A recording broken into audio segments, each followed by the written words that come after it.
हार जिनके गुणों के कथन में गणधर न पावे पार, बस बीत राग विज्ञान ही जिनके कथन का सार है।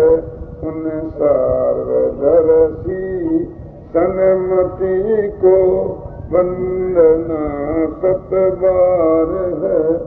उन सर्वदर्शी सन्मति को वंदना सतबार है। बंद कर दो।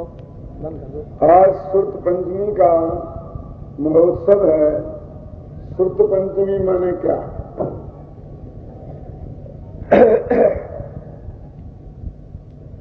सुर्त ज्ञान में आत्मा का अनुभव होता है और जिस द्वादशांग वाणी में आत्मा की चर्चा होती है उसे सुर्त ज्ञान कहते हैं।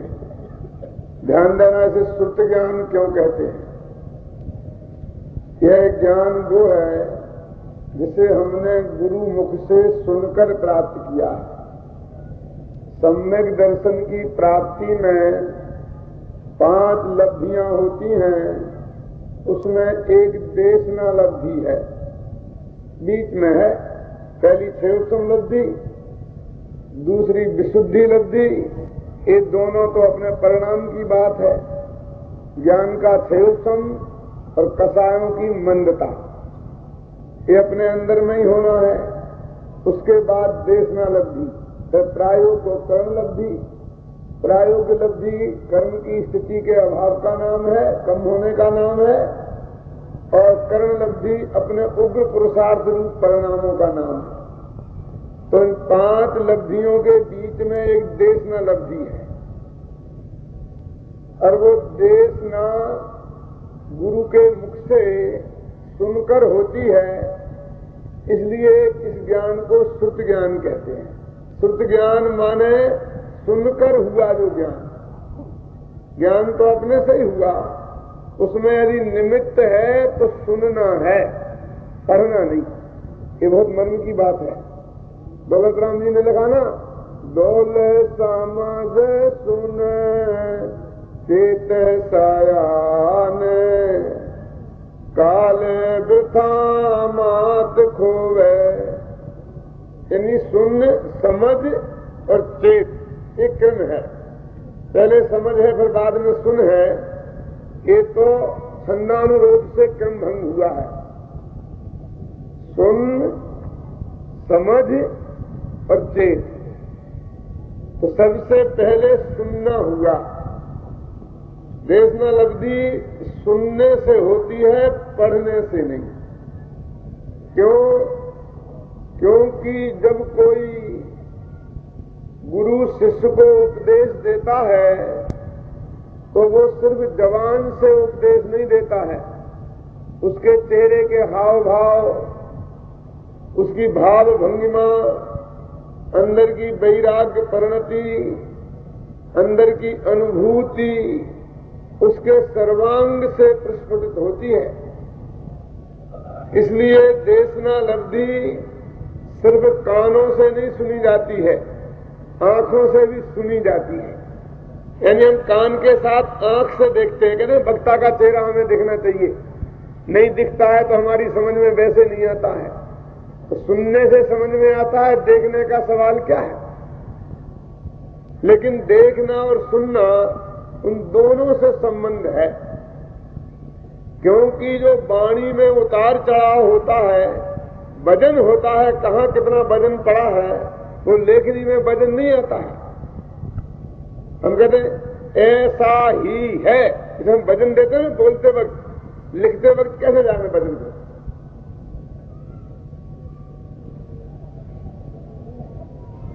तो इसलिए सुनने से देशना लब्धि होती है। हमारे यहाँ और पंच परमेष्टि में 4 परमेष्टि को गुरु और सिद्ध परमेष्टि को देव माना गया है। अभी आपने ऐसा भी पढ़ा होगा कि 2 देव हैं अरहंत और सिद्ध और आचार्य उपाध्याय और साधु गुरु है, तो उससे घबराना नहीं। क्यों कि देव तो उन्हें इसलिए क्या कि वो वीतरागी सर्वज्ञ हो गए, लेकिन गुरु इस अर्थ में है कि उनसे हमें सीधी दिव्य ध्वनि सुनने को मिलती है। इसका मैं आपको प्रमाण देता हूं कि जब हम मंगलाचरण बोलते हैं शास्त्र का, तो क्या बोलते हैं कि मूल ग्रंथ करतारा सर्वज्ञ देवा। इस समय सार के बनाने वाले कौन हैं? तो कहते सर्वज्ञ भगवान है, मूल ग्रंथ करतारा। तदुत्तर ग्रंथ करतारा गणधर देवा, प्रतिगणधर देवा। प्रतिगणधर माने आचार्य। तेसाम वचनानुसार मासाद्य आचार्य कुंद कुंदेन विरचितम। उनके वचनों को लेकर आचार्य कुंद कुंद ने बनाया। माने महावीर से लेकर कुंद कुंद तक की 600 वर्ष की जो परंपरा है, जो श्रुत परंपरा है। श्रुत माने गुरु के मुख से शिष्यों ने सुना है, पढ़ने वाली परंपरा से नहीं। क्योंकि हमारे पास 2000 वर्ष से पुराने लिखे शास्त्र नहीं है, और भगवान महावीर को तो 2500 वर्ष हुए निर्माण हुए, तो 500 वर्ष तक निर्वाणी कैसे रही? कि गुरु के मुख से सुनकर रही। इसलिए हम बोलते हैं श्रुत, और ऐसा भी बोलते पूर्व श्रुत, पूर्व ज्ञान। पूर्व माने हमारे धर्म पूर्वजों से सुनकर जो ज्ञान हमें मिला, उसका नाम है पूर्व श्रुत ज्ञान। अंग श्रुत ज्ञान और पूर्व श्रुत ज्ञान। 14 पूर्व। पूर्व माने क्या कि ये 14 प्रकार की बातें हमारे पूर्व महावीर से लेके चली आ रही हैं। ये पूर्व श्रुत है। आगम माने जब से चली आ रही है, आया हुआ, पुरानी परंपरा से आया हुआ। ये हमारा जो ज्ञान है, इसको हम बोलते हैं श्रुत ज्ञान। यद्यपि वो आज हमारे सामने लिखित रूप से है, लेकिन लिखित ज्ञान नहीं बोलते हैं, पठित ज्ञान नहीं बोलते हैं। हम क्या बोलते हैं? श्रुत ज्ञान। श्रुत ज्ञान की बहुत महिमा है। कैसे कि यदि पढ़ने से ज्ञान होता तो कोर्स की किताबें छात्रों को दे दी जाती, और साल भर में तुम पढ़ लो और पढ़ करके परीक्षा दे लेना। ये विश्वविद्यालय खोलने की क्या जरूरत थी? समझ में आया कि नहीं? यदि पढ़ने से ज्ञान होता तो ये गवर्नमेंट पागल नहीं है कि एक प्रोफेसर को 3-3 हजार रुपया महीना दे करके रखती है, और पढ़ाने के लिए अरबों रुपए का बजट ये अध्यापकों पर खर्च कर रही है। क्योंकि किताबें तो सब विद्यार्थियों को जुलाई में ही खरीद लेते हैं और उन्हें पढ़ लें। ऐसे ही शास्त्रों को आप घर से ही पढ़ के ज्ञान कर सकते होते तो इसका नाम पठित ज्ञान हो जाता, श्रुत ज्ञान नहीं रहता।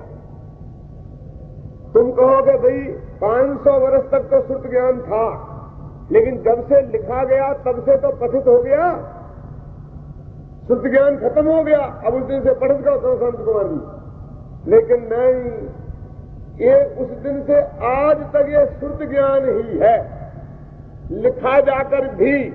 क्यों कि जिन्होंने लिखा और जिन्होंने पढ़ा, उन्होंने अकेला पढ़ा ही नहीं बल्कि सुना भी, तब वो ज्ञान सुरक्षित है। मैं आपको एक प्रूफ देता हूं, प्रमाण देता हूं। भाई गंभीरता से बात समझनी। एक बात मैं आपसे माफी चाहूंगा तो आपको जगाने का काम अब मैं नहीं कर सकूंगा, क्योंकि बिना हंसने हंसाने की बात के जगाने का काम होता नहीं है, और हमारी हंसी तो बाबू भाई लेके चले गए हैं। इसलिए आपको स्वयं सावधानी से पूरी तत्व की बात सुननी होगी, उसकी अपेक्षा हमसे नहीं करनी होगी। इस जिम्मेवारी को आप स्वयं संभालें। तो मैं आपसे कह रहा था, एक आदमी के कान में हम एक बात कहें और उससे कहें कि तुम उसके कान में कहो, तुम उसके कान में कहो, तुम उसके कान में कहो, और 100 में आदमी के पास जाकर के पूछेंगे भी क्या कहा था, तो जो पहले आदमी ने बात कही थी वो बात नहीं रहेगी, वो बात कहीं की कहीं पहुंच जाएगी।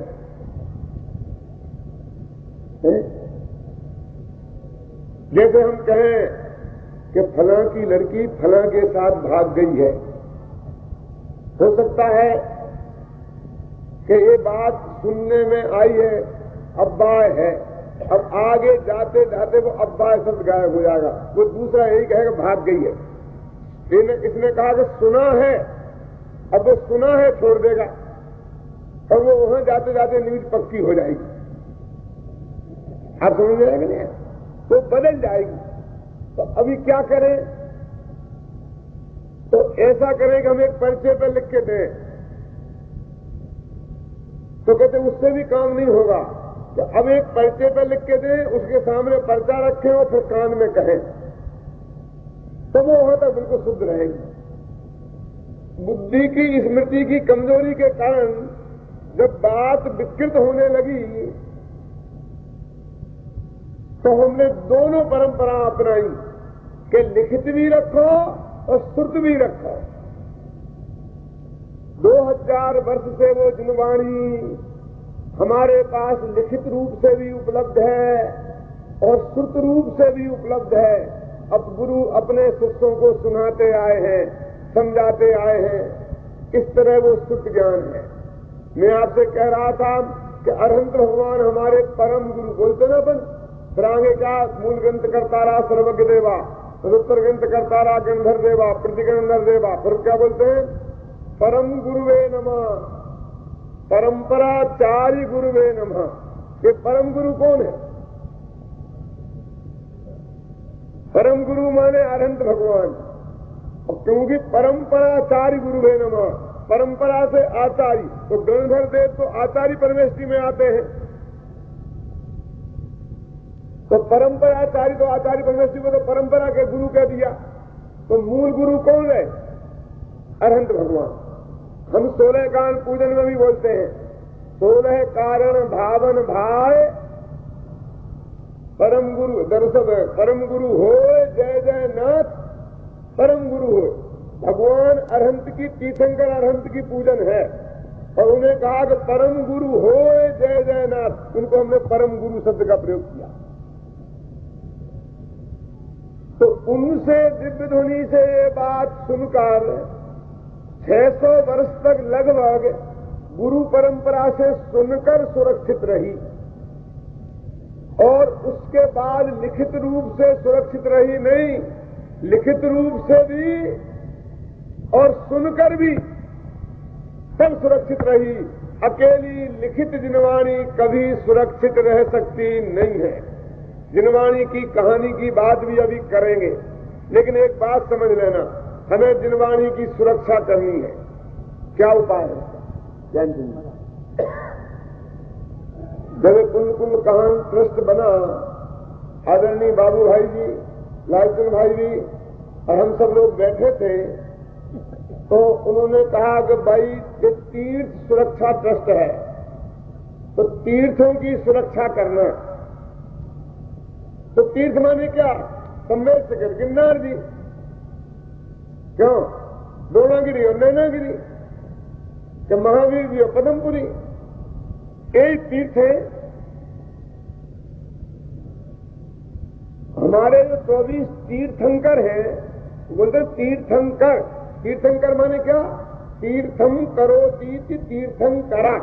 मैंने कहा कि तीर्थ को करे उसका नाम तीर्थंकर है। तो आदिनाथ ने के पार्श्वनाथ ने सम्मेद शिखर का पहाड़ बनवाया था। तीर्थ में तीर्थंकर क्यों हुए? इसलिए हुए कि उन्होंने दिव्य ध्वनि के द्वारा वस्तु के स्वरूप का उपदेश दिया।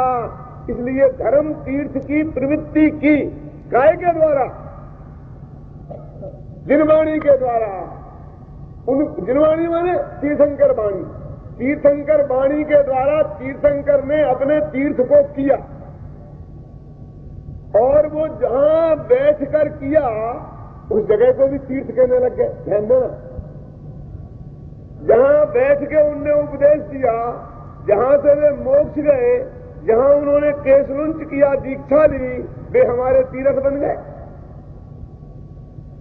ये तो वो जगह है, ये जो हमारे तीर्थ है ना, ये तो वो जगह है कि जहां उन तीर्थंकरों ने बैठकर तीर्थ की, माने जिनवाणी की, दिव्य ध्वनि की प्रवृत्ति की थी। धर्म तीर्थ का संचालन जहां से किया था, ये तो वो जगह है। अब वो जगह तीर्थ रह गई, जो किया था वो तीर्थ ही बनेगा, गायब हो गया। मैंने कहा जीवंत तीर्थ तो जिनवाणी है। ख्याल में आए ना? इसलिए तीर्थ सुरक्षा ट्रस्ट का उद्देश्य इन तीर्थों के साथ साथ जीवंत तीर्थ जिनवाणी की सुरक्षा भी होनी चाहिए। फिर सवाल आया कि कैसे हो इन तीर्थों की सुरक्षा, तो इनका जीर्णोद्धार कराएं, इन पर मुकदमा लड़ें, ऐसे इन तीर्थों की सुरक्षा होगी। लेकिन जिनवाणी रूपी तीर्थ की सुरक्षा कैसे हो? सवाल आया ताड़ पत्रों को सुरक्षित कर दो, उनमें प्लास्टिक चढ़ा दो, ऐसे मसाले में रख दोगे वे? लेकिन मैंने कहा इतने से सुरक्षा नहीं होगी, उनको छपा छपा कर जन जन तक पहुंचा दो, घर घर में पहुंचा दो। क्योंकि हमारे एक मंदिर में दुर्भाग्य से आग लग जाए, ऊपर से बिजली पड़ जाए, तो वहां पर सब इकट्ठे ताड़पत्र एक साथ भस्म हो जाएंगे, फिर हम क्या करेंगे? लेकिन सारे गांव गांव में होगी तो ये धवल महाधवल, और समय साल जब गांव गांव में होगा तो हिंदुस्तान का एक गांव बचा रहेगा, तो भी ये जिनवाणी बची रहेगी। दूसरा उपाय ये है,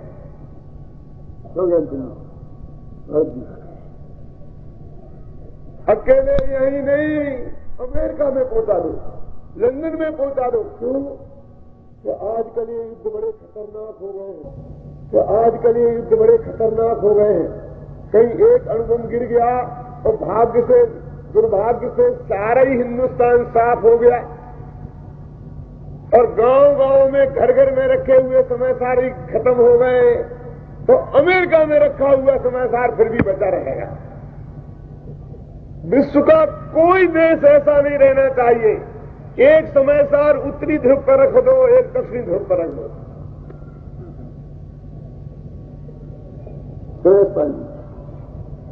कर्नाटक में अनुवाद करो उसका, अंग्रेजी में करो, हिंदी में करो, गुजराती में करो, क्योंकि सारे हिंदी भाषी मर गए तो गुजराती उद्धार कर देंगे, और गुजराती नहीं रहे तो हिंदी वाले पढ़ लेंगे, और सब हिंदी गुजराती मर गए तो अंग्रेजी वाले समझ लें। सब भाषाओं में कर दो। ख्याल में के लिए क्या भरोसा है भैया? दक्षिण भारत में धवल महाधवल बने, यहां बने गुजरात की गिरनार की गुफाओं में पढ़ाए गए और अंकलेश्वर में लिखे गए, और सुरक्षित है मूलबद्री में, वहां है ही नहीं। और कुंद के पोन्नूर हुल पर, इनके यहां पर भरत चक्रवर्ती के पास मद्रास में समयसार बना और सुरक्षित रहा, गुजरात में प्रचार वहां से हुआ।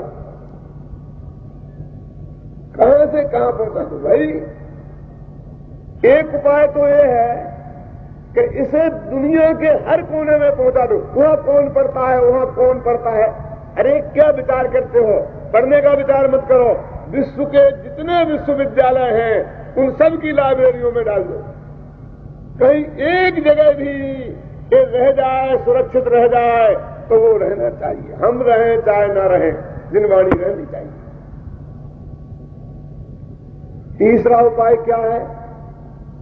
तीसरा उपाय ये है कि अकेली किताबें सब जगह डाल देने से काम नहीं चलेगा, कि किताबें पढ़ने वाले नहीं रहे तो क्यों? सुमन बेलगोला में शिलालेख लिखा है 1000 वर्ष पुराना, अब आज उसे कोई पढ़ने वाला नहीं है तो क्या लिखा है? बस यदि इसे पढ़ने वाला नहीं रहा तो किताबों में लिखा हुआ तो रह जाएगा, लेकिन वो हमें कैसे उपलब्ध होगा? इसलिए इसे तहखानों में ही बंद नहीं करो, विश्व की लाइब्रेरियों में नहीं पहुंचाओ, घर घर में नहीं पहुंचाओ, लोगों के दिलों में भी पहुंचा दो। दिमागों में भी सुरक्षित कर दो कि हाँ ठीक है, हमने तो 50 विद्वान तैयार कर लिए। 50 नहीं, 50,000 विद्वान तैयार करो, क्योंकि क्या पता कि भोपाल कैसा कहीं गैस कांड हो गया और 50 के 50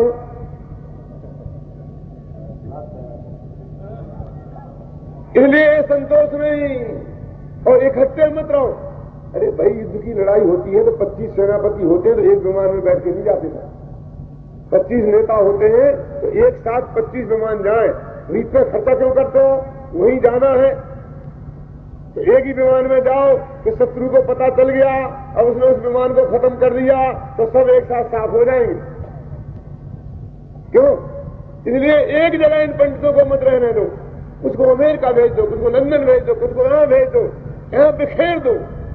उनके दिमाग में सुरक्षित करके सारे विश्व के कोने कोने में उन्हें बिखेर देना चाहिए कि कहीं भी यदि कोई 10 मील का एरिया भी बाकी रहे तो वहां हमारी जिनवाणी और जिनवाणी के प्रवक्ता जिंदा रहना ही चाहिए।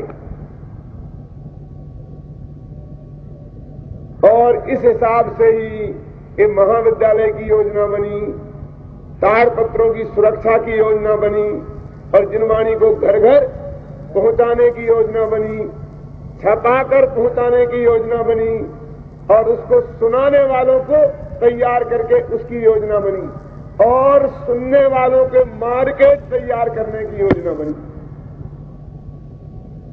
क्यों? दूध की डेयरियां खोल खोल के और दूध और घी तो कितना ही पैदा कर लो, लेकिन बाजार में उसे कोई खरीद कर खाने ही वाला नहीं हो तो दूध सोना थोड़ी है, गाड़ के रख देंगे और 2-5 दिन में 15 दिन में कितने दिन में आखिर तो वह खराब हो गई होगा ना।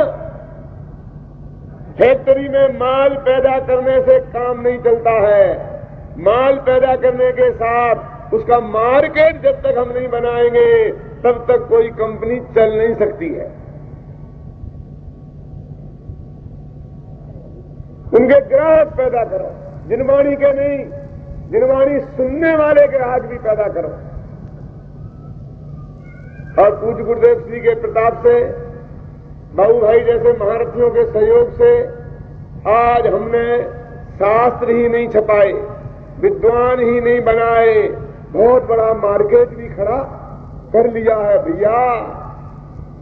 ये 2 करोड़ रुपया लगकर एक सिनेमा बनता है और उसमें कितने नाच, कितने गाने, कितने 20-20 लाख रुपया लेने वाला एक एक कलाकार अपनी कला दिखाता है, तो भी 3 घंटे तक लगातार सिनेमा हॉल में, एयर कंडीशन सिनेमा हॉल में नहीं बैठा सकते। 1.5 घंटे बाद, 1.25 घंटे बाद इंटरवल करना पड़ता है और बगल में पेशाब घर बनाना पड़ता है और चाय पानी की दुकान खोलना पड़ती है उसके भीतर। क्यों? उन्हें 3 घंटा एक साथ नहीं बैठा सकते हैं, लेकिन बिना एयर कंडीशन के, बिना चाय पानी की दुकान के, पानी के बिना भी और बिना इंटरवल के, कुर्सी पे नहीं, तपती हुई जमीन पर हम अपनी स्टेज से अंदाज लगाते हैं कि तुम्हारी जमीन कैसी होगी। जैसे लगता है शिखर जी के पहाड़ पर बैठे हो, एक घूमता इधर, एक घूमता इधर, एक उधर। बहुत कोशिश करते हैं जमाने की झलती नहीं है। फिर कहते क्यों नहीं, हमें क्या कहें और कितना कहा जाता है।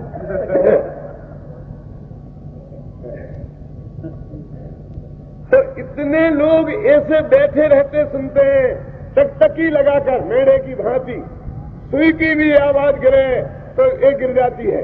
और छावड़ा जैसे व्यापारी हमारे साथ हो जाए तो उस सिनेमा की क्या 3 दिन की भी जितनी इनकम नहीं हो, झोली फैला के उसमें समेटने 10,000 समेटने। क्यों बोलो? ये जो सारी चीजें हैं, ये चौतरफा हमें काम करना पड़ेगा, तब जाकर कोई काम होगा। पढ़ने वाले विद्यार्थी, पढ़ाने वाले अध्यापक तैयार कर लो और विद्यार्थी नहीं मिले तो पढ़ाए किन्हें? विद्यार्थी तैयार कर लो और पढ़ाने वाले अध्यापक नहीं हो तो पढ़ाए कौन? सुनाने वाले पंडित तैयार कर लो, सुनने वाले श्रोता ना हो तो, सुनने वाले श्रोता कर लो, सुनाने वाले पंडित ना हो तो क्यों? लिखने वाले तैयार कर लो, साथ छपाने की व्यवस्था कर लो, खरीदने वाले न हो तो, खरीदाने की व्यवस्था कर लो और साथ न हो तो, कितनी कितनी बातें हैं। ये सारी चीजें पूरा हिसाब, इस श्रुत ज्ञान की परंपरा को गहरा भी करना है और फैलाव भी करना है। गहरे विद्वान तो 10, 20, 50, 200, 500 ही बन पाएंगे, लेकिन 5 साल का समय कौन दे पाता है? लेकिन 20 दिन का तो दे सकते हैं उसे अध्यापक तैयार करना। इस श्रुत के प्रचार की बात है। देखिए भाई, पहले तो लोगों के ज्ञान का इतना बड़ा क्षयोत्सम था कि एक दफे सुना और याद हो जाता था। अकलंक का नाम सुना कि नहीं सुना? जब ऐसे लोग थे तब तक ही श्रुत परंपरा आज भी अकलंक है। एक दफे में याद होने वाले आज भी जीव मौजूद हैं यहां ही। आपको भरोसा न हो तो यहां आधे से ज्यादा अकलंक बैठे हैं, बशर्ते गालियों की, कि हम आपको एक गाली दें तो एक दफे में ही आपको याद हो जाएगी और जिंदगी भर नहीं भूलोगे। बोलो हाथ उठाओ, कितने अकलंक है? जिनवाणी के अकलंक नहीं, वो इतने फर्क है। क्षयोत्सम की कमी नहीं हुई है, रुचि का पलटाव हुआ है। इस सिनेमा के गीतों की पंक्तियां एक दफे में सुनकर के आधे से ज्यादा लोगों को याद हो जाती हैं। होती कि नहीं होती? बोलिए। तो अकलंक यहां है कि नहीं है? लेकिन किस चीज के अकलंक है? सवाल इस बात का है। जहां उनकी रुचि है वहां के अकलंक हैं, और जहां रुचि नहीं है 1000 दफे भी याद करने पर याद नहीं होती है। ये परिस्थिति पैदा हुई 2000 बरस पहले। गिरनार की गुफाओं में एक वृद्धाचार्य धरसेन बैठे थे, विचार करते थे कि मैं बुढ़ा हो जाने वाला हूं। मेरे गुरु ने मुझे एक ज्ञान दिया था, लेकिन मैंने जीवन भर कोशिश की, कोई शिष्य ऐसा नहीं मिला कि सबका सब ज्ञान में उसको सिखा दूं। ये समस्या महावीर से लेकर धरसेन तक खड़ी नहीं हुई थी। हर एक आचार्य को ऐसा पात्र शिष्य मिल ही जाता था कि जो उसे ज्ञान अपने पूर्वजों से मिला था वो अपने उत्तराधिकारी को सौंप देता था। जवानी, लेकिन मैं वृद्ध हो गया हूं, मेरे को नहीं मिला तो जिसे मैं दूंगा उसे मिलेगी, इसकी क्या गारंटी? अभी ये खतरे में पड़ गई बात। इसलिए अब शास्त्रों का लिखा जाना अत्यंत आवश्यक है। फिर सोचा कि अपन लिखना शुरू कर दें, तो सोचा कि उम्र कितनी रह गई, ये 70-80 वर्ष की उम्र में लिखना शुरू करेंगे तो कितना लिख पाएंगे? वो अधूरा ही रह जाएगा। इससे यदि कोई अच्छे शिष्य मिल जाए तो उन्हें पढ़ा दूं और उन्हें आदेश दूं कि अब तुम लिख देना।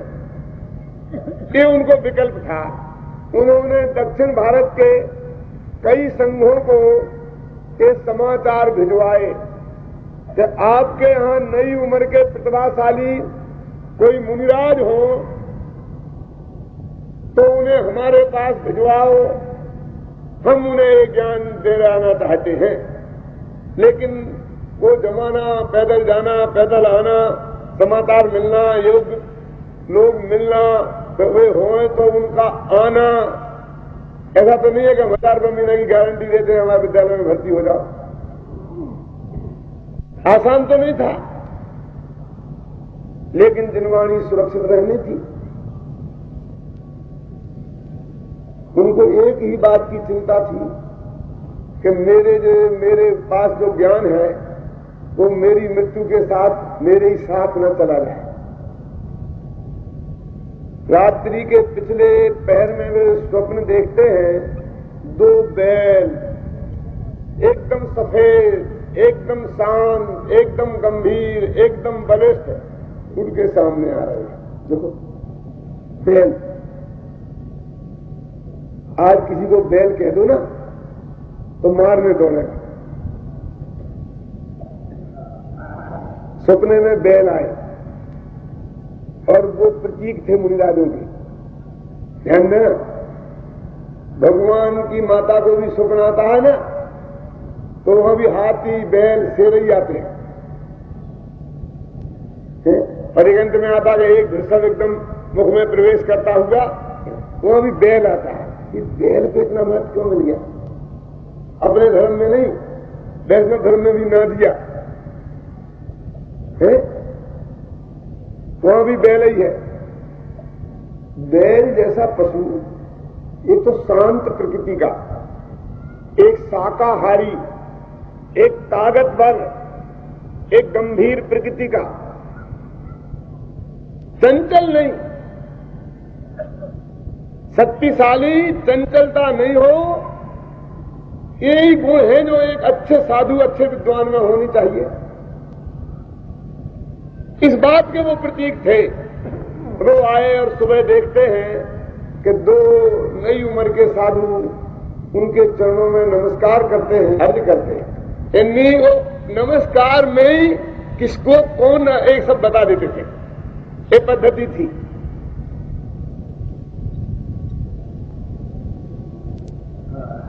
आचार्य के अंदर में तो बहुत प्रेम उमड़ा था, बहुत थी, लेकिन एकदम कठोर बन गए। अंदर से बहुत प्रेम और बाहर से कठोर, क्योंकि भाई बाहर से कठोर नहीं रहे तो शिष्य को पढ़ा नहीं सकता, अनुशासन भंग हो जाता है। और अंदर से प्रेम नहीं हो तो पढ़ा नहीं सकता, पढ़ाएगा नहीं। और बाहर से कठोर नहीं हो तो छात्र पढ़ेंगे नहीं।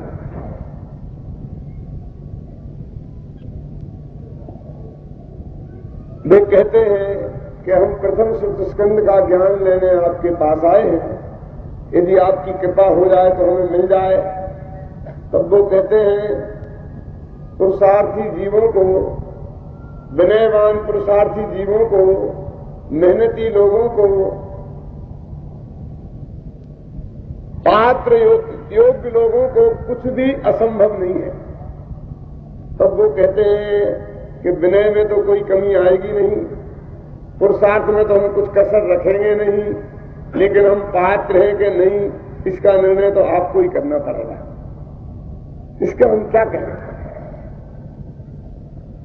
वो कहते हैं कि मुझे तुमसे ऐसे ही उत्तर की अपेक्षा थी।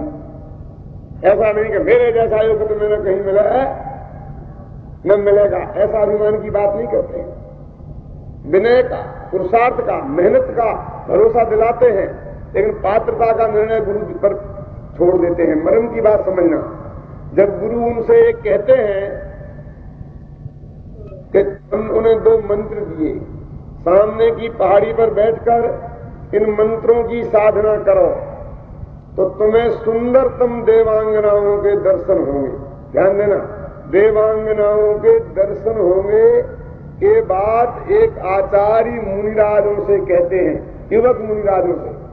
अभी वो दंग होके कि हमें देवांगनाओं के दर्शन, हमें तो भगवान आत्मा के दर्शन करना है, हमें देवांगनाओं के दर्शन से क्या लेना देना है? ये बुड्ढे बाबा की मति खराब तो नहीं हो गई? ऐसा नहीं सोचा कि हमें कौन सी विद्या दे रहे हैं। देवांगनाओं के दर्शन की बात करते हैं, एकदम हतप्रभ रह गए कि महाराज हमसे क्या बात कहते हैं। जबान से तो कुछ निकला नहीं, लेकिन दर्शन कहते हैं विकल्पों में मत उलझो, मैंने जो कहा है वो करो।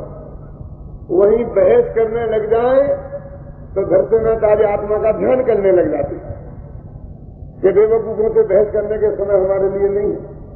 जब हमारे पास सीखने आए हैं, कुछ समझ के आए हैं कि हम इन्हें सिखाने लायक है, तो पहले ही दिन से नींद में एक लेकिन फेकन नहीं चलती है। क्या जाओ तुम इन मंत्रों की आराधना करो, ले जाने लगे तो लौट के जरा ठहरो। यदि कोई शंका हो जाए तो मेरे पास दौड़े मत चले आना, तुम्हारा आत्मा ही तुम्हारा गुरु है। ध्यान देना, जाओ जल्दी जाओ। दोनों ने वहां पर आराधना की, देवांगनाओं के दर्शन तो हुए, लेकिन एक के दांत निकले थे, दूसरी कानी थी, एक दतकड़ी थी, दूसरी कानी थी। देख के दोनों दंग रह गए, ये क्या हुआ? गुरुदेव जी ने तो कहा था सर्वांग सुंदर देवांगनाओं के दर्शन होंगे, कहीं कुछ न कुछ गड़बड़ अवस्था। चलो गुरुदेव से पूछ के आए। ये विकल्प आया, उस वक्त उन्होंने कहा था कोई समस्या आए तो मेरे पास दौड़े मत चले आए, तुम्हारा आत्मा ही गुरु है। उन्होंने बारीकी से अध्ययन किया, तो एक मंत्र में एक अक्षर कम था और एक में एक अक्षर ज्यादा था, पकड़ में आ गया। सुधार ने इस मंत्र को, लेकिन अंदर में बहुत घबराया। ज्ञान वृद्ध वयो वृद्ध इतने महान गुरु के द्वारा दिए गए मंत्र में सुधार करने का विकल्प कहीं जवानी के जोश का दुष्परिणाम तो नहीं है? हमको ये हिम्मत कैसे हो रही है कि हम गुरु के दिए हुए मंत्र को सुधारें? ध्यान देना, सीखने आए उनसे और पहले ही दिन से गुरु की गलतियां निकालने लग जाए। कहीं से जवानी का दुष्परिणाम दोष तो काम नहीं कर रहा है, लेकिन गुरु ने कहा था कि तुम्हारा आत्मा ही गुरु है, मेरे पास मत आना। यानी घर से सोचते थे कि बार बार गुरु के सहारे पर रहने वाले शिष्यों से कोई निहाल होने वाले नहीं है, क्योंकि आखिर तो अपनी अकल ही काम आएगी। और उन्होंने बहुत विचार करके उस मंत्रों को ठीक कर लिया और फिर साधना की, तो सर्वांग सुंदर देवांगनाएं आई और बोली के बोलिए क्या आज्ञा है, हम आपकी सेवा में हाजिर हैं, जो भी आज्ञा हो हमें दीजिए। तो साधु बोले सेवकों का संग्रह हमारा काम नहीं है, हमें किसी की सेवा की आवश्यकता नहीं है, हमारी कोई चाह शेष नहीं है जो तुमसे मांगे। तो तुमने इन मंत्रों की आराधना क्यों की है, हमें बुलाया क्यों? बंधु जी, सिर्फ गुरु की आज्ञा का पालन किया, हमने तुमको नहीं बुलाया है, लेकिन गुरु ने आज्ञा दी थी कि इन मंत्रों की साधना करो। हमने तो सिर्फ गुरु की आज्ञा का पालन ही अभी था, हमें कुछ नहीं चाहिए। देवांगनाएं चली गई। पुष्पदंत जो मुनिराज थे, उनका नाम पुष्पदंत नहीं था, उनके दांत बाहर को निकले हुए थे, तो बोलते थे ना तो आवाज स्पष्ट नहीं निकलती थी, धना का तना निकल जाता था। अब जब द्वादशांग को पढ़ेंगे और बोलेंगे तो दांत ठीक होने चाहिए, तो उच्चारण ठीक हो जनता में प्रचार के लिए। उस देवांगना ने स्वयं ही उनकी दंत पंक्ति ठीक कर दी और चली गई। भूतबली आचार्य बहुत कमजोर थे, दुबले पतले, 8 घंटा बैठे तो कमर में दर्द होने लग जाए, तो उनके शरीर को बलिष्ठ कर दिया और दोनों देवांगनाएं चली गई। दोनों शिष्य आचार्य धरसेन के पास आए और नमस्कार किया, उन्होंने आशीर्वाद दिया और दोनों माफी मांगने लगे। गुरुदेव, एक बहुत बड़ी गलती हो गई है, इससे आपकी हम माफी क्षमा चाहते हैं कि क्या कि हमने आपके मंत्रों में सुधार कर लिया, कुछ कहने की जरूरत नहीं है, हमें सब पता है।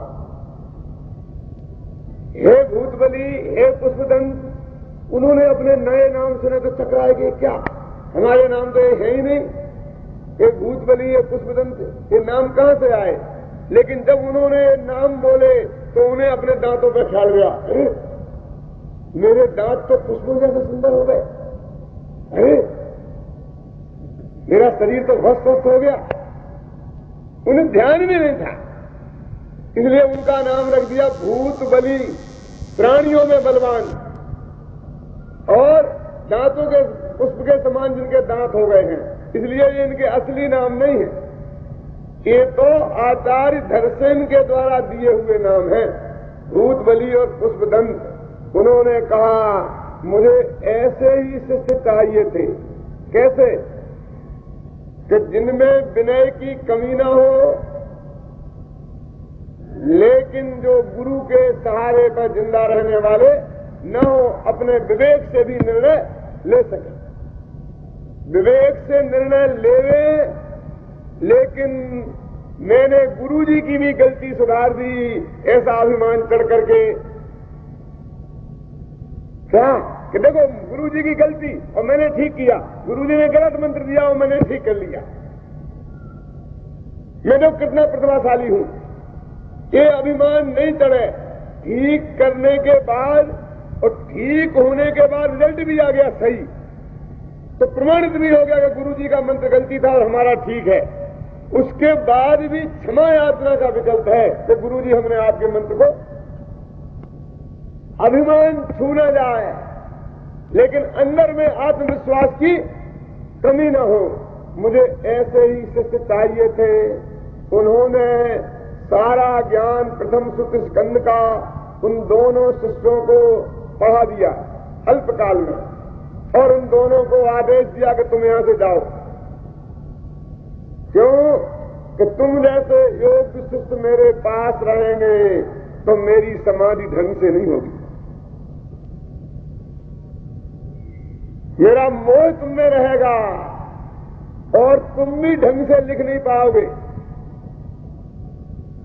इसलिए तुम जाओ और इन दोनों ग्रंथों को लिखो। उन दोनों आचार्यों ने सतखंडागम की रचना की और शुद्ध पंचमी के दिन वो ग्रंथ समाप्त हुआ था। इसलिए सबसे पहले लिखित शास्त्रों के रूप में आज हमारे ग्रंथ बने थे। ये शुद्ध पंचमी का महान दिन है। ये लिखित शास्त्र हमारी अल्प बुद्धि के परिणाम है। देखो भैया, ये तो आपको अपने जीवन में ही पता है कि आपके बाप दादे किसी को कर्जा देते थे तो लिखते ही नहीं थे, सारा मौखिक भी चलता था। आज भी 2 नंबर का धंधा मौखिक चलता है। उस दिन तो 1 नंबर का भी मौखिक चलता था। क्या गजब की बात थी, ध्यान देना जरा। किसी ने किसी को रुपया दिया मौखिक और वो उसे वापस देता ही था। क्यों? और फिर हमारे पास 100 वर्ष पुराने पर्चे मिलते हैं, उनमें लिखा कि उसको 25 रुपए दिए और उसने कलम छीदी। कलम छीदी का मतलब समझ गए ना? जिस कलम से लिखा तो उसने कलम छीदी थी। बस उसने कलम छीदी, माने एक गवाही हो गई। पड़ोसी की गवाही की जरूरत नहीं कि दिए थे कि नहीं दिए थे, और वो पैसा वापस आता था। और अब स्टाम्प पे लिखवाओ, पूरे टिकट लगवाओ, 2 गवाह रखो और अदालत में जाओ, तब भी पैसा वापस नहीं आता है। और 2 नंबर का करोड़ों का व्यापार बिना लिखा पढ़ी के होता है और वो 99% वापस आता है और 1 नंबर का 99% आता नहीं है। कितनी पक्की लिखा पढ़ी हो। क्या हो गया जगत में? देखो, बेईमानों में ईमानदारी और ईमानदारों में बेईमानी। क्या जमाना आया। चोरों में ईमानदारी और साहूकारों में बेईमानी।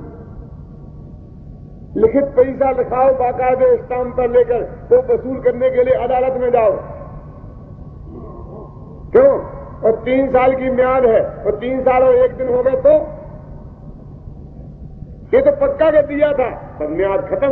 काय के खैर, मैं उसकी कोई बात नहीं करना चाहता हूं। मैं तो ये कहना चाहता हूं कि हमारा लेन देन भी स्मृति के आधार पर चलता था। ये तो 100 वर्ष पुरानी बात है और फिर लिखित आ गया। तो 2000 वर्ष पहले जिनवाणी स्मृति के आधार पर चलती थी और फिर लिखित आ गई, तो कौन से आश्चर्य की बात है? क्यों? तो लिखित तो आने से वो श्रुत ज्ञान लिखित ज्ञान नहीं हो गया, वो श्रुत ज्ञान ही रहा। ए भाई, यहां उपदेश दिया जा रहा है और सामने वालों को यदि याद रहे तो लिखने की क्या जरूरत है? समझ में आया कि नहीं है? लेकिन जब नोट हम करते हैं तो इसीलिए कि हमें याद नहीं रहेगा। ये हमारी स्मृति की कमजोरी का सूचक है। ये कोई लिखना कोई बढ़िया बात नहीं है। यदि हमारे दिमाग में ही याद रहे तो लिखने की क्या जरूरत है? अब ये टेप हो गए, हमने टेप कर लिया। क्यों? काय के लिए किया? आपने तो सुन ही लिया है। पिताजी को सुनाने के लिए किया है क्या? कि पिताजी को सुनना होता तो पंडित जी यहीं आके ना सुन लेते, तो पत्नी को सुनाने के लिए किया तो उन्हें कौन सा काम है, तो काय के लिए किया कि हम ही सुनेंगे हुक्म देंगे।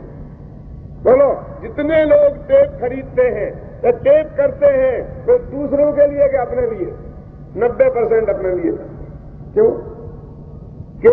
कि हमारे श्रुत ज्ञान में, स्मृति में इतनी कमजोरी हो गई कि हमें दोबारा सुनना पड़ेगा। तो अभी पहले मौखिक था, फिर लिखित हुआ और अब टेप हुआ 2000 वर्ष है। क्या समझना? चलिए दो ही तो थे ना, मौखिक और लिखित। अब जमाने में 3 और हो गए, मौखिक, लिखित और टेप। अभी क्या है देखो, टेप से भी अकेला समझ में नहीं आता, अकेला लिखित से भी समझ में नहीं आता। हमने ये देखा कि 12 भावना के टेप चले ना तो लोग के समझ में नहीं आते, तो हमने कहा कि एक टेप के साथ एक 12 भावना की किताब रखो हुकुमचंद जी, और वहां टेप चलाओ और यह किताब सामने रखो, तो वो बोल जो तुम्हारी समझ में नहीं आए किताब से पढ़ लोगे, और किताब में जो पढ़ करके उसकी राय नहीं आए कैसे पढ़े, वो टेप से सुनोगे तो उससे आनंद चौगुना हो जाता है। ये हमारी कमजोरी की निशानियां हैं ना सब। मैं कहता हूं भाई कि भले ही पंचम काल हो, कितना ही खोटा काल हो, फिर भी बहुत अच्छा काल है। शास्त्र में ऐसा आता है कि जमाना घटेगा और बढ़ेगा। मैं तो कहता हूं अभी बढ़ोतरी का जमाना है। 1000 वर्ष 5 वर्षों का हिसाब होता है ना। क्यों है भाई? सुनो, इसलिए है कि आज से 100 वर्ष पहले के शास्त्र तो लिखित मौजूद है, टेप नहीं है, वीडियो कैसेट नहीं है। आज तो ये है कि आज आप अब नहीं सुन पाते हैं तो ऐसी की ऐसी आवाज में टेप करके कल सुन सकते हैं, परसों टेप करके देखते हुए भी सुन सकते हैं। ये सुविधा 100 वर्ष पहले कहां थी? 2000 वर्ष पहले भी कहां थी? क्योंकि होती तो शास्त्रों में उसका उल्लेख कम से कम मिलता। तो एक इस दृष्टि से कितना अच्छा जमाना है। क्या साहब उसमें क्या है? पढ़ने में और सुनने में अंतर है भाई साहब। क्योंकि जब बुढ़ापा आ जाएगा तो तब ये आंखें काम नहीं करेंगी, तब टेप बहुत काम आएगा, और आंखें भी काम करेंगी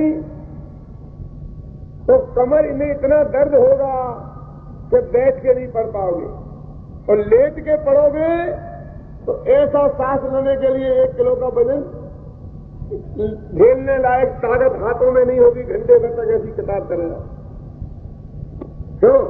और बच्चे से कहोगे कि नमोकार मंत्र सुना दे तो 5 मिनट को नमोकार मंत्र सुनाने की फुर्सत नहीं होगी। 1 घंटे तक शास्त्र कौन सुनाएगा तुम्हें? पढ़ने में एक दिक्कत है। क्या दिक्कत है पढ़ने में? सुनो कि आपको किताब आंख के सामने ही करनी होगी, ऐसी करनी होगी, आंखें ऐसी करनी, किताब ऐसी करनी होगी। लेकिन टेप में कर्ण इंद्री में एक सुविधा है कि आप लेते रहो तो बैठे रहो और वो वहां होता रहे तो चाय जैसे में आ सकता है, उसमें सीध नहीं मिलानी पड़ती। समझ में आया कि नहीं? ना एक एक इंद्री, स्पर्शन इंद्री में क्या है कि कोई जब तक तुम्हें छुए नहीं तब तक काम नहीं हो सकता। रसना इंद्री में क्या है, कोई चीज टकराए नहीं तब तक काम नहीं हो सकता। नाक में भी एक कमजोरी है कि जब तक यहां तक टकराए नहीं काम तो गंध नहीं आएगी। लेकिन आंख में आप वहां बैठे और मुझे देख रहे, और मैं यहां बैठा और वहां देख रहा, लेकिन एक कमजोरी है, पीछे वालों को नहीं देख रहा। लेकिन कान में यह भी सुविधा है, चाहे वो टेप यहां बजे चाहे वहां बजे, चाहे आप मेरी तरफ पीट करके बैठे हो तो भी सुनेंगे जरूर। देख नहीं पाएंगे लेकिन सुनेंगे। चौतरफा एरिया है कानों में। पंचम इंद्रिय है ना, इसलिए इसमें इतनी लचक है, इतनी मचक है कि टेप तुम्हारे पलंग के नीचे रखे हो तो भी तुम सुन सकते हो, छत पर रखा हो तो भी सुन सकते हो, अगल में रखा हो, बगल में रखा हो और तुम मुर्गा बने हो तो भी सुन सकते हो। क्यों? यदि आपने नहाया नहीं है 3 दिन से तो आप शास्त्र नहीं पढ़ सकते, अशुद्धि है नहीं, बार बार दस्त लग रहे हैं और धोती खराब हो जाती है, तो विकल्प आएगा कि समय सार कैसे छुए। लेकिन टेप चला दो, दूसरे सुनत रहो। लेटरिन में 2 घंटा बैठना हो तो कमरे में 12 भावना चलती रहेगी, लेकिन समय सार पढ़ते थोड़ी रह सकते हो। यानी ये जमाना इतना अच्छा आया है, जिन्हें धर्म करना हो उन्हें, और जिन्हें में भोगों में उलझना हो उन्हें भी बहुत बढ़िया है। मनुष्य को खराब करना हो उनके लिए भी बहुत बढ़िया है। क्यों कि शाम की इस टीवी ने हमारी सास सभाओं को टीवी लगा दी। अब हम लोग के सामने हम लोगों की कौन सुने?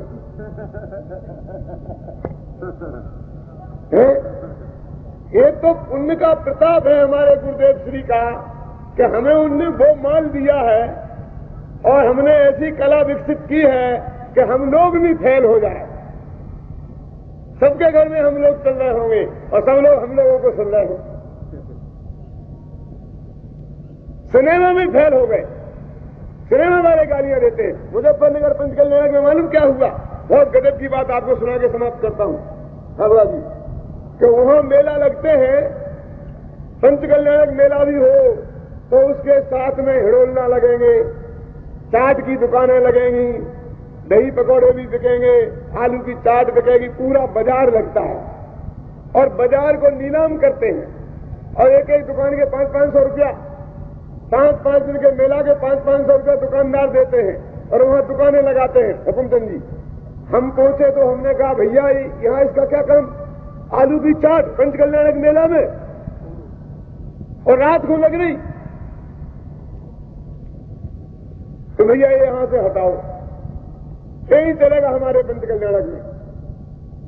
बहुत से बहुत छने पानी की प्याऊ रख सकते हो और यहाँ कोई चीज नहीं रखी जा सकती है। ये फुग्गों की दुकान, टी की दुकान, अबे हिड़ोला धूल लेके, लेकिन संसार में कम धूमे क्या?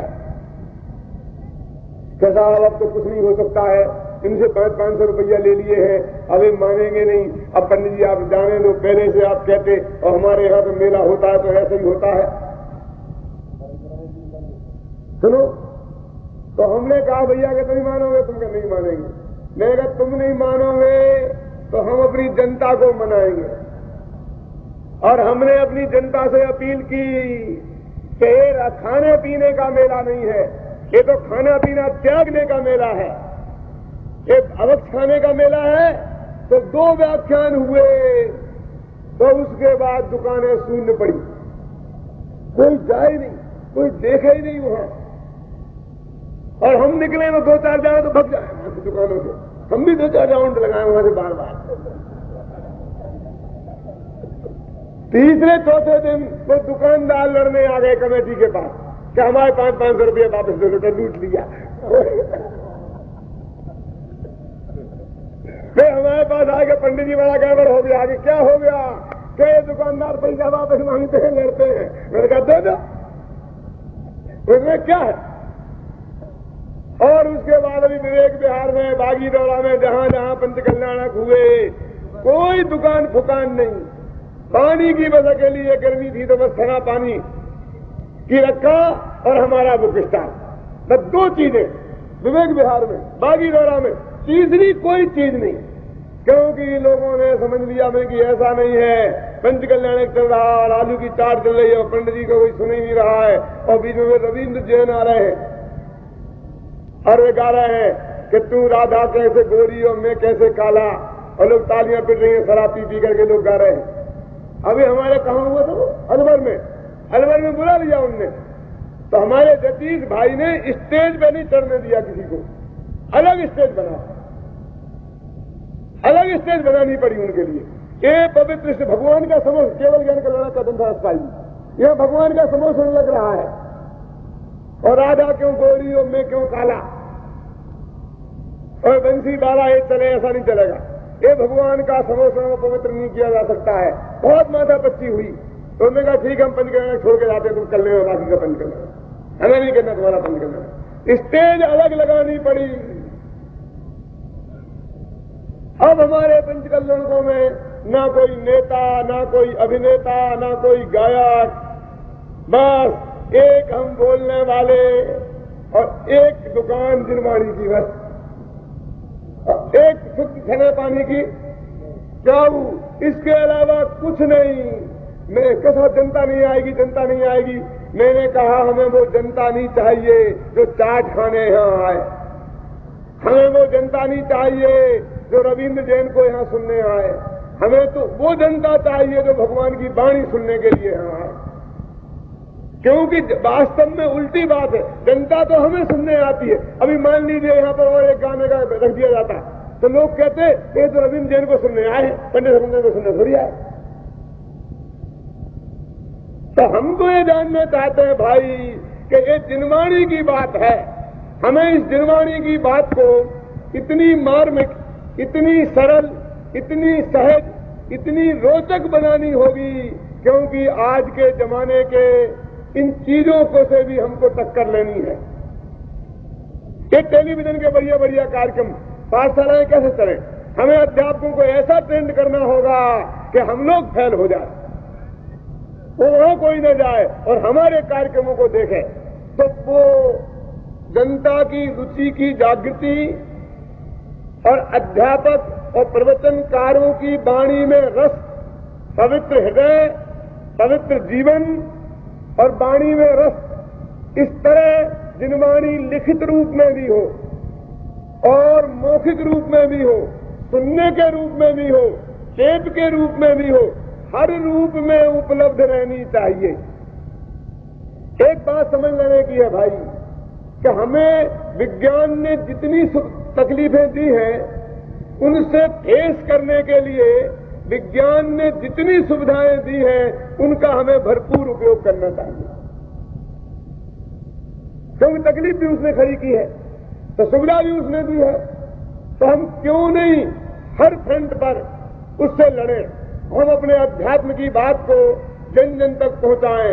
इसलिए ये जिनवाणी गीतों के माध्यम से, के संवादों के माध्यम से, आप देखते हैं हमारे विद्यार्थी आपके इस सागर के बालकों को 2 दिन में आए, हमारा जो भी प्रोडक्शन है वो 7 दिन का है और वो तैयार करके हमें यहां बुलाते हैं। और हमारे नाटक कैसे, ना तो यही स्टेज, ना पर्दा की जरूरत है, ना मूछ वाले की, ना दाढ़ी वाले की।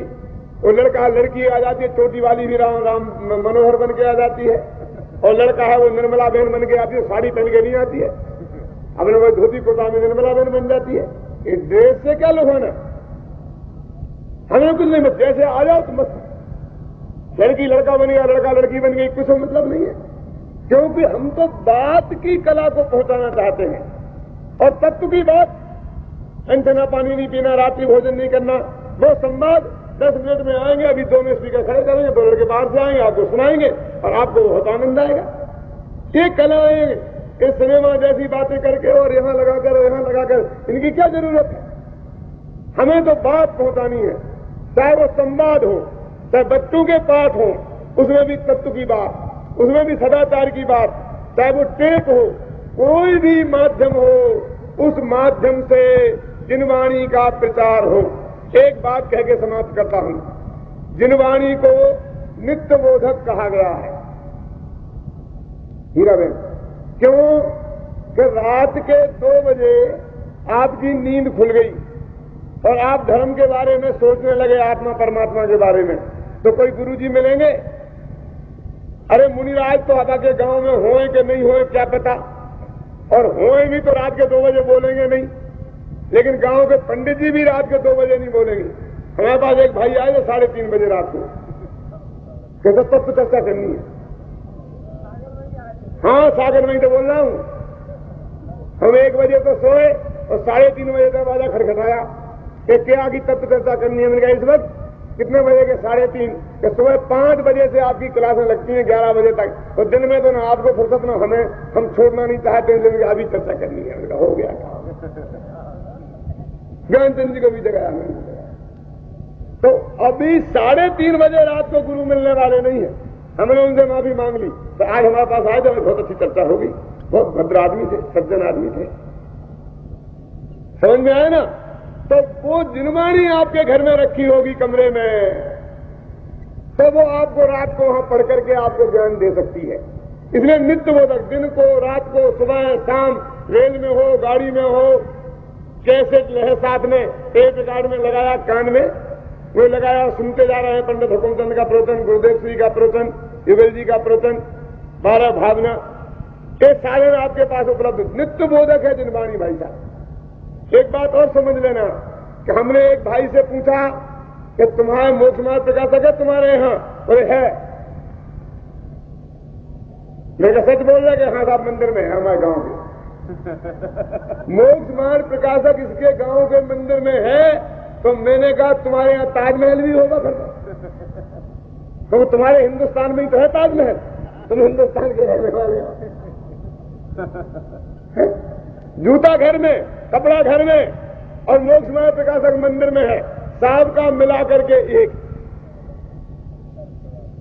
घर में जिनवाणी नहीं लाया क्योंकि जिनवाणी का अपमान हो जाएगा। हम गए थे एक जगह खतौली, तो एक हम भाई के ठहरे थे और उन भाई ने हमारे लिए वो बनाया था, बहन बहनोई भी बना लिया था, ऐसा कुछ हमारा रास्ता भी जुड़ गया है, नाम बताने से फायदा नहीं है। तो हमने कहा कि देखो भाई तुमने हमें बहन बहनोई बनाया है तो वो तो ठीक है, लेकिन एक बात समझ लेना कि तुम्हें अपने घर में जिनवाणी रखनी पड़ेगी, तुम्हारे घर में कोई जिनवाणी की किताब नहीं है। बोले पंडित जी आपसे एक हाथ जोड़ते हैं, जितने रुपया चाहिए हो आप ले जाओ, लेकिन हमारे घर में जिनवाणी मत रखो, तो उसका अपमान हो जाएगा तो हमें बहुत पाप लगेगा। मैंने कहा तुम पैसा लेने आए हैं, हम तुम चाहे पैसा एक मत दो और हमसे ले लो, लेकिन जिनवाणी तुम्हें अपने घर में रखनी पड़ेगी। ये सब लोगों को है कि घर में जिनवाणी नहीं आया। आचार्य लगता है जिस घर में जिनवाणी नहीं है वो घर मसान के समान है, पद्मनंदी आचार्य ने लिखा। और ये डर के जिनवाणी घर में ना आ जाए, ऐसा डर लगता है।